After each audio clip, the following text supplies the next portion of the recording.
السلام علیکم۔ آج کی اس ویڈیو میں ہم بات کریں گے جو فلسطین اور اسرائیل کے درمیان کشیدگی ہے اور ہمارے قبلہ اول یعنی کہ مسجد اقصیٰ کے بارے میں۔ سب سے پہلے ہم بات کریں گے قبلہ اول یا ہیکل سلیمانی کیا ہے۔ بیت المقدس جسے مسلمانوں کا قبلہ اول بھی کہا جاتا ہے، اس میں کوئی شک نہیں کہ یہ مسلمانوں، عیسائیوں اور یہودیوں سب مذاہب کے لیے مقدس مقام کی حیثیت رکھتا ہے۔ حضرت سلیمان علیہ السلام نے انسانوں سے نہیں بلکہ جنوں کی ایک جماعت سے یہ کام شروع کیا، اس لیے اسے ہیکل سلیمانی بھی کہا جاتا ہے۔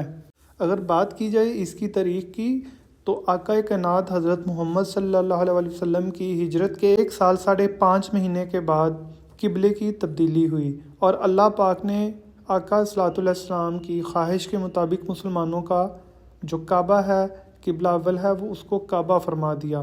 اس مقام پر آج بھی مسجد قبلتین قائم ہے۔ آقا صلی اللہ علیہ وسلم نے فرمایا کہ قیامت کی نشانیوں میں سے ایک نشانی یہ ہوگی جس میں بیت المقدس کی فتح شامل ہے۔ بیت المقدس کی تاریخ میں ہمارا قبلہ اول فلسطین کے ایک شہر القدس میں واقع ہے۔ بعض اس شہر کو بیت المقدس بھی کہتے ہیں۔ اس کو القدس کا نام کیوں دیا گیا، اس بارے میں حکیم الامت مفتی احمد یار رحمۃ اللہ علیہ لکھتے ہیں کہ چونکہ اس زمین پر حضرات انبیاء کے مزارات بہت زیادہ ہیں، اس لیے اس کو قدس کہا جاتا ہے۔ حضرت سیدنا سلیمان علیہ السلام کا مزار مبارک اور عالمی اسلام کی مشہور و معروف مسجد الاقصیٰ بھی اسی شہر میں واقع ہے۔ اگر ہم بات کریں مسجد اقصیٰ کی بنیاد کی تو یہ کہا جاتا ہے کہ کعبہ معظمہ کی بنیاد ڈالنے کے 40 سال بعد حضرت آدم علیہ السلام یا ان کی اولاد میں سے کسی نے اس کی بنیاد ڈالی اور اس کی تعمیر حضرت سیدنا سام ابن نوح علیہ السلام نے کی۔ پھر ایک عرصہ کے بعد حضرت سیدنا داؤد علیہ السلام نے بیت المقدس کی بنیاد ڈالی، اسی جگہ پر رکھی جہاں پر حضرت سیدنا موسیٰ علیہ السلام کا خیمہ یا آٹھی مبارک نصب کی گئی تھی۔ ناظرین کرام، اس عمارت کے پورا ہونے سے پہلے حضرت سیدنا داؤد علیہ السلام کی دنیا سے وفات کا وقت قریب آ گیا، تو آپ نے وصیت فرمائی، آپ نے کمال کا انتظام کیا۔ آپ علیہ السلام نے انسانوں سے نہیں بلکہ جنوں کی ایک جماعت سے اس کی تعمیر کا کام لیا، کیونکہ کام بہت زیادہ تھا اور آپ علیہ السلام کے پاس وقت بہت قلیل تھا، تو حضرت سلیمان علیہ السلام نئے کپڑے پہن کر خوشبو لگائی اور مسجد میں تشریف لائے جہاں پہ تعمیر جاری تھی۔ آپ علیہ السلام جو ان کی لاٹھی تھی اس پر ٹیک لگائی اور اتنے میں ملک الموت حضرت سیدنا اسرائیل علیہ السلام، جن کا کام ہی روح قبض کرنا ہے، انہوں نے آپ علیہ السلام کی روح اسی حالت میں قبض کی۔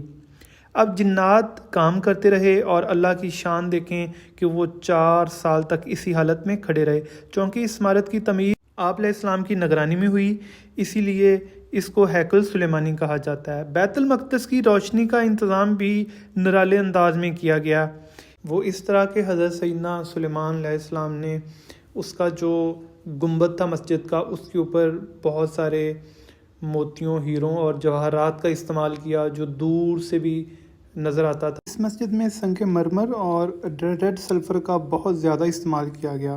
ناظرین، جیسے جیسے اس کی تعمیر کا وقت پورا ہونے والا تھا، اللہ تعالیٰ کی شان دیکھیں، آپ علیہ السلام کے عصا کو دیمک نے کھانا شروع کر دیا اور آپ علیہ السلام کا جسم مبارک زمین پر تشریف لے آیا۔ پھر لوگوں کو بھی پتہ چل گیا اور جنات کو بھی پتہ چل گیا کہ حضرت سلیمان علیہ السلام اب اس دنیا میں نہیں رہے۔ حضرت سیدنا زکریا علیہ السلام کے زمانے میں بیت المقدس کے خدام جو ان کے سرونٹس تھے، ان کی تعداد 400 تھی۔ بنی اسرائیل کے زوال کے بعد بنی اسرائیل 2 حصوں میں تقسیم ہو گئی اور ہیکل سلیمانی کی عزت میں بھی کمی آ گئی۔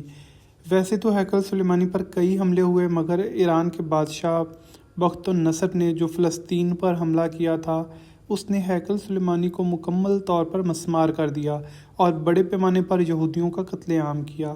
تورات جلا دی گئی اور اس وقت یہودی غلاموں کو دریائے فرات کے کنارے آباد کیا گیا اور انہوں نے اس بستی کا نام تل ابیب رکھا گیا جو موجودہ اسرائیل کا دارالحکومت بھی ہے۔ بعد ازاں ایرانیوں نے یہودیوں کو فلسطین آنے کی اجازت دے دی، تب وہ جنوبی فلسطین میں آ کر آباد ہوئے اور ہیکل سلیمانی کی دوبارہ تعمیر کا آغاز کیا، مگر یہ تعمیر بھی زیادہ عرصے تک قائم نہیں رہ سکی اور 17ویں صدی میں روم کے بادشاہ تیتوس نے ایک بار پھر ہیکل سلیمانی پر حملہ کیا اور تباہ کر دیا اور یہودیوں کو فلسطین کے جنوبی حصے سے بھی نکال دیا۔ یوں فلسطین مکمل طور پر یہودیوں سے خالی ہو گیا۔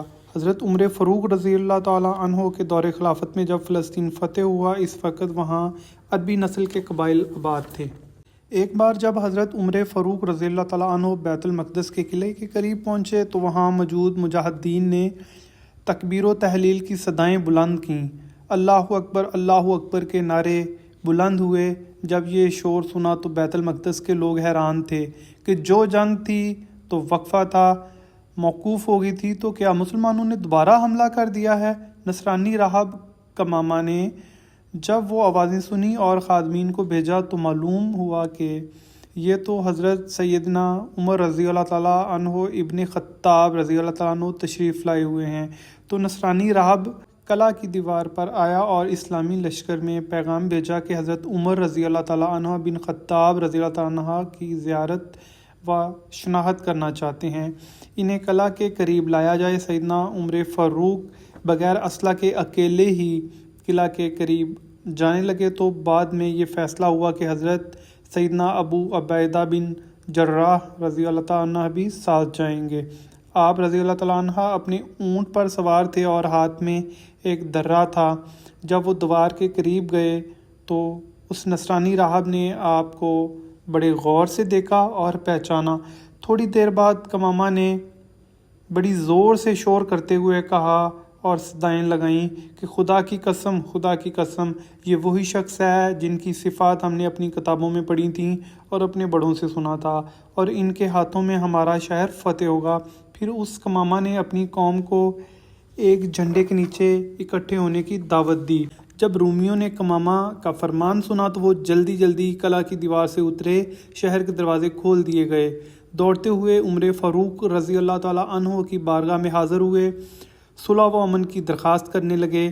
آپ نے اللہ پاک کا شکر ادا کرتے ہوئے اپنے اونٹ کے اوپر ہی سجدہ شکر ادا کیا اور پورے شہر والوں کو امن و امان کا پروانہ جاری کر دیا۔ عہد و پیمان ہو گئے۔ دوسرے دن آپ رضی اللہ تعالیٰ عنہ نے بعد نماز فجر عظیم الشان فتح و نصرت کے ساتھ بیت المقدس کے قلعہ میں داخلہ فرمایا۔ اس کے بعد کئی سو سال تک بیت المقدس مسلمانوں کے قبضے میں رہا۔ بعد ازاں تقریباً 11ویں صدی عیسوی میں بیت المقدس عیسائیوں کے قبضے میں چلا گیا، جسے سلطان صلاح الدین ایوبی نے 1887 عیسوی میں دوبارہ فتح کیا اور بیت المقدس دوبارہ مسلمانوں کے قبضے میں آ گیا اور پہلی جنگ عظیم تک ترک عثمانیہ خلافت کے زیر انتظام رہا۔ اللہ پاک ہمیں اپنی نعمتوں کا شکر بجا لانے کی ہمت و توفیق عطا فرمائے اور ہمیں پھر قبلہ اول نصیب فرمائے۔ اپنی قیمتی رائے اور درستگی کے لیے کمنٹ باکس میں لازمی بتائیں، اور اگر یہ آپ کی ویڈیو پسند آئی ہے تو لائک اور سبسکرائب ضرور کر دیں۔ بہت شکریہ۔